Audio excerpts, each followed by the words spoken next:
Hey guys, I'm Rita, and in this episode I will show you how you can change a type of a transactions that you have entered on your QuickBooks Self-Employed. So firstly we need to go to transactions section and look at our list. So I have two top ones marked as a personal, but actually those two relates to my business income and business expenses.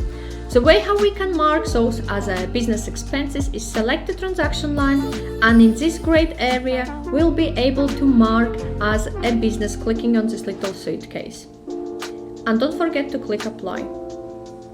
So now type of a personal has changed to a business under Rachel, and it is under business income.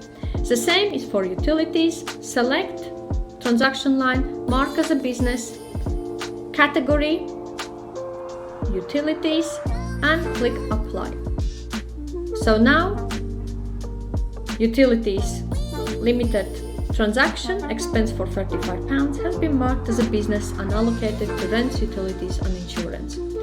So in this episode I showed you how you can actually change type of a transactions once they have been reviewed on QuickBooks Self-Employed.